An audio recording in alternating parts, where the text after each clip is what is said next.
이거는 제가 예전에 업체로부터 협업 메일을 받았을 때를 좀 캡처를 해둔 건데요. 이 하루 방문자 수에 따른 원고료를 좀 제시를 했어요. 그래서 보시면은 15명을 모집한다는 거고, 지원 요건이 방문자 1000명 이상 경제 전문 블로거, 이 제공 내역을 보면은 원고료를 좀 제공한다는 건데, 여기서 보통 대부분 그 회사들이 3.3%를 제외하고 입금을 해줘요.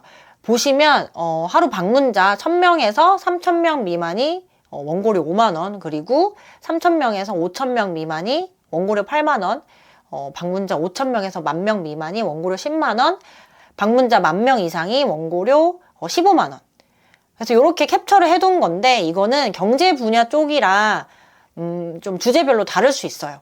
여기서 궁금하실 수 있는 게 원고 협업이 도대체 뭐냐, 이거를 좀 궁금하실 수 있는데, 이 내 블로그에 어떤 제품이나 좀 서비스에 대한 포스팅을 하고 그 대가로 돈을 받는 걸 의미를 해요. 그걸 저는 원고 협업이라고 좀 표현을 하고 있어요. 체험단은 많이 들어보셨을 것 같은데, 이 체험단을 분류해 보자면 두 가지 형태가 있거든요. 하나는 물건을 받는 체험단, 그리고 또 하나는 형태가 없는 무형의 체험단이 있어요.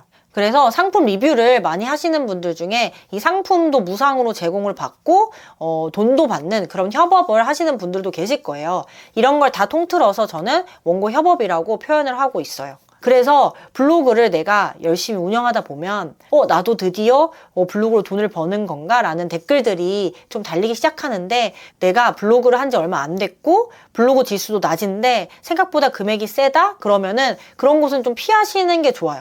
얼마 전에 저한테 코칭을 받으셨던 분 중에 이거 해도 되는지를 궁금해서 물어보신 적이 있었거든요. 그 카톡 내용을 잠깐 보여드릴게요. 이런 메일이 왔다고 하더라고요. 이 제품 협찬 관련해서 문의하고 싶어서 연락드렸습니다. 그래서 보시면 이제 사용 후기 글을 블로그랑 SNS에 써달라고 하는 거예요. 그래서 타 업체보다 더 높은 원고료도 좀 따로 챙겨드리고 있다고, 이런 식의 좀 제안을 받았다고 하더라고요. 그래서 이거를 해도 되는지를 궁금해 하셨는데, 사실 요거에 대한 답은 없는 것 같아요. 뭐 해야 된다, 하지 말아야 된다, 이런 거에 답은 없는데, 저는 이분한테 지금은 좀 그냥 블로그를 더 키우는 게 어떻냐라고 말씀을 드렸어요. 이분은 경제 주제로 블로그를 운영하고 계시는 분이었어요. 근데 아무래도 상품 리뷰를 쓰다 보면은 이 주제와 좀 결이 맞지 않잖아요. 그래서 지금 그 블로그의 결과 맞지 않는다면 굳이 단기적인 수익만 보고 해야 하느냐. 앞으로 블로그의 그 가치는 무궁무진한데 이 지금 단기적인 수익만 보고 좀 방향을 갑자기 좀 틀어지는 게 있지 않다는 생각이 들어서, 저라면은 이거 하나 하는 시간에 블로그에 글 하나를 더 쓰면서 키우겠다고 말씀을 드렸거든요. 사실 답은 없어요. 왜냐면은 내가 정말 지금은 좀 수익을 벌고 싶다 하면은 이런 거 하시면서 좀 수익을 버셔도 돼요. 이거는 개인적인 그 선택으로 결정하시면 되는 부분인데, 블로그를 열심히 정말 잘 운영하다 보면은 이런 댓글보다 더 매력적인 내용의 협업 문의들을 많이 받게 되거든요. 마침 저도 얼마 전에 두 곳에서 협업 메일을 받았는데 한번 비교를 해보면서 좀 보여드릴게요. 이 제목부터가 뭔가 차이가 나는데요. 하나는 그냥 안녕하세요, 협업 문의드립니다, 이렇게 왔고, 또 하나는 제가 모자이크 처리를 했지만 콘텐츠 협업 문의드립니다, 이렇게 제목으로 왔어요. 그래서 보시면 내용도 좀 차이가 있었는데요. 이 하나는 장롱면허 도로 연수 받은 후기에 대한 글을 써주면은 순위에 관계없이 포스팅비 5만원을 지급한다는 그런 제안 내용이었거든요. 이게 해도 되는지의 여부는 진짜 다른 블로거들한테 원고를 똑같이 주지 않았다면 해도 괜찮은 거죠. 그리고 키워드가 네이버가 좋아하지 않는 그런 단어가 들어있지 않다면 해도 괜찮아요. 그런데 이 새로운 원고를 주는 걸 저는 믿을 수 없으니까 보통 이런 메일이 오면 저는 다 거르고 있고요. 반면 대부분 괜찮은 협업은 이런 방식이에요. 이게 어떤 과정으로 이루어지냐면, 이 광고주가 먼저 이렇게 메일을 주고 제안 메일을 주는 거죠. 그래서 저 하겠습니다 하고 회신을 하잖아요. 그러면 선정되었다고 다시 또 회신이 오고 가이드라인을 줘요. 거기에는 어떤 방식으로 글을 써주세요라는 게 좀 들어있는데, 글자 수는 얼마, 그리고 뭐 제목에 단어는 뭐 넣어주시고, 본문에 뭐 몇 번 반복을 해주시고요. 그리고 사진은 몇 장 넣어주시고, 이런 식의 좀 내용이 있어요. 그래서 내가 그 가이드라인을 보고 글자 수랑 좀 맞춰가지고 직접 쓰는 거예요, 원고를. 저 같은 경우에는 워드에 좀 원고를 작성해서 전달을 하고요. 그거를 초안 전달이라고 해요. 초안을 전달하면 광고주가 검토를 하고 이제 수정할 사항이 있으면 반영해서 다시 저한테 전달을 해줘요. 이거 수정해 주세요, 이런 식으로. 그러면은 저는 수정해서 반영을 해서 다시 전달을 하고 이제 최종적으로 컨펌이 되면 그거를 제 블로그에 업로드를 해요. 이 업로드 시점은 보통 광고주가 정해주거든요. 이 바이럴을 시키는 시점이 있는 것 같아요.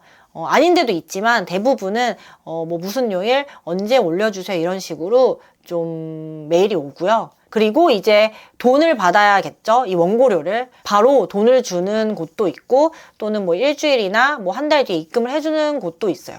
이게 원고 협업의 일련의 과정이에요. 다시 말씀드리지만 어떤 원고를 받아야 하느냐에 대한 핵심은 내가 직접 원고를 쓰고 내가 직접 사진을 찍는 곳이 제일 좋고요.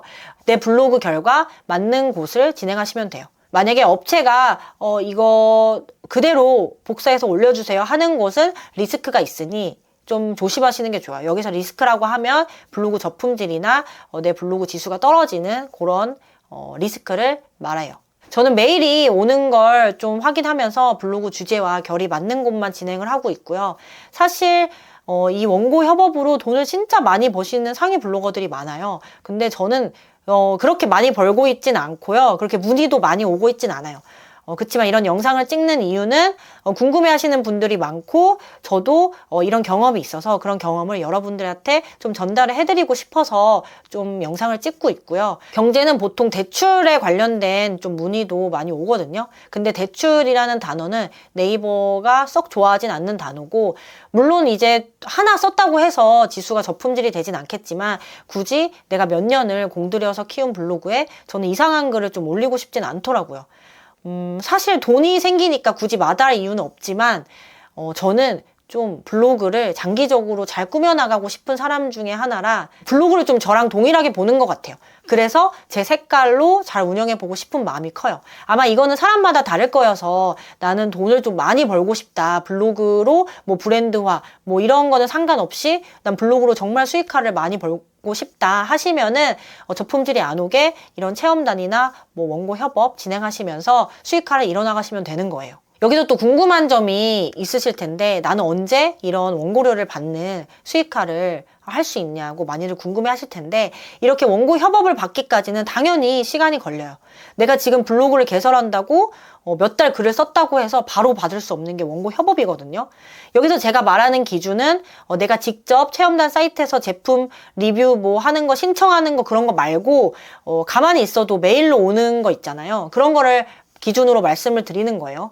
이거는 마치 연예인이 광고를 찍는 거랑 비슷한 것 같은데 좀 보면은 신인 배우들 중에 갑자기 광고를 좀 많이 찍는 분들이 계시잖아요. 이렇게 되는 케이스를 보면 이런 신인 배우들이 어떤 드라마나 영화가 갑자기 막 뜨고 그리고 예능에서 유명해질 때인 것 같아요. 물론 기획사에서 좀 영업을 할 수도 있겠지만 보통은 연예인이 유명해지면 광고주들이 우리 제품 이 연예인 쓰고 싶다 해가지고 막 찾게 되잖아요. 블로그도 똑같은 것 같아요. 내가 블로그를 잘 운영하고 있다가 블로그가 유명해지잖아요. 여기서 유명해진다는 말은 내 글이 유명해진다는 거예요. 내가 쓴 글이 네이버 상위 페이지에 노출이 되는 순간이 오거든요. 그때 광고주들이 우리를 딱 찾게 돼요. 이 협찬 메일을 보내는 사람은 어떤 제품이나 서비스를 홍보하고 싶은 회사의 직원일 수도 있고 대표일 수도 있어요. 또는 그 회사의 마케팅을 대행해주는 또 마케팅 대행 업체일 수도 있고요. 그 사람들이 나에게 협찬 메일을 보내려면 내 블로그의 글이 이 네이버 상에서 유명해져야 한다는 거예요. 예를 들어 볼게요. 이 A라는 은행이 어떤 신용카드를 출시했어요. 근데 이 신용카드를 홍보하고 싶은 거예요. 기업들이 보통 마케팅의 플랫폼으로 블로그를 많이 사용하는데 그 이유는 우리나라 사람들이 네이버에서 검색을 진짜 많이 하기 때문이에요. 제가 아까 참고로 보여드린 메일의 경우도 어떤 서비스를 회사에서 출시한다는 내용이 있었는데 이 출시일 이전에 블로거들을 미리 섭외를 하는 거거든요. 왜냐하면 출시일에 사람들이 막 네이버에 검색을 할 거잖아요. 이때 네이버에 그 카드에 대한 포스팅이 있어야 사람들이 글을 읽고 카드를 좀 발급받게 만들어야 되잖아요. 예를 들어서 사회초년생이 좀 타겟이에요. 그러면 뭐 사회초년생 추천 카드 이렇게 네이버에 쳤을 때 사람들이 글을 막 살펴보겠죠. 근데 여기서 누구의 글을 많이 볼까요? 바로 상위 페이지에 있는 글들, 아니면 또 홈피드에 노출이 잘 되는 블로거, 인플루언서의 글, 뭐 스마트 블록 3등 안에 있는 사람들의 글을 많이 보겠죠. 그래서 광고주들한테 이 협찬이나 협업 메일을 받을 수 있는 사람은 바로 이런 사람들이라는 거죠. 그런데 이렇게 상위에 한 번만 떴다고 다 제안을 받을 수 있을까요? 아니에요. 광고주도 마케팅 비용이라는 걸 써야 되는데 당연히 홍보가 잘 되는 블로거들을 찾아 나설 거예요. 아니 내가 돈을 이만큼 투자했는데 그거에 대한 성과물이 좀 있어야 되잖아요. 그래서 블로그 지수도 보는 거고 이 사람의 블로그 이웃도 몇 명인지 보고 또 그동안 관련된 글을 얼마나 썼는지 이 글을 읽고 사람들이 구매할 만한 마음이 들게 좀 설득력 있게 글을 썼는지도 읽어보는 거예요. 그래서 이게 원고 협업을 받을 수 있는 그런 원리, 과정이라고 좀 보시면 될 것 같아요. 그리고 여기서 좀 제가 블로그를 오래 하면서 겪은 좀 경험으로 드리고 싶은 말씀이 있는데 이 원고 협업이 막 돈을 많이 벌어다 줄 것 같잖아요. 근데 이게 단점이 있다면 내가 스스로 뭔가 할 수 있는 게 없어요. 그러니까 나는 을인 입장인 거예요. 광고주는 갑인 입장이고. 그래서 마냥 기다려야 돼요. 내가 언제 원고가 들어올지, 그리고 이번 달은 원고가 얼마나 들어올지, 문의 메일이 얼마나 올지 이거는 알 수가 없어요. 그래서 계속 메일 한번 바라보게 되고 문의라도 하나 오면 되게 기쁘고 내 기분을 좌지우지한다는 그런 단점이 있어요. 그러니까 내가 능동적으로 뭔가 할 수 있는 건 내가 블로그에 계속 관련된 글을 쓰고 이런 과정을 거쳐야 한다는 거예요. 내가 원고 협업을 받기 위해서 뭔가 할 수 있는 거는 좀 없다.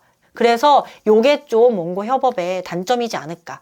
이 블로그로 고정적인 현금 흐름을 창출하기에는 좀 부족한 현실을 좀 말씀드리고 싶었어요. 그리고 또 드리고 싶은 말씀은 블로그 수익화에는 다양한 방법이 있거든요. 그리고 요즘 네이버가 많이 변화하고 있어요. 뭐 클립, 스마트 블록, 홈피드 확대 등 제도들이 많아져서 이제 최적 지수가 아니더라도 블로그에서 살아남을 가능성은 좀 다양해졌다고 보시면 돼요. 그러니까 포기하지 마시고 블로그를 열심히 운영하다 보면 나를 또 다른 수익화의 세계로 만들어주는 길을 좀 얻게 되실 수 있을 것 같아요. 긴 영상이었는데 끝까지 시청해주셔서 감사하고요. 도움이 되셨다면 좋아요, 구독, 알림 설정까지 부탁드릴게요. 저는 또 다음에도 좋은 이야기로 찾아올게요. 행복한 하루 보내세요.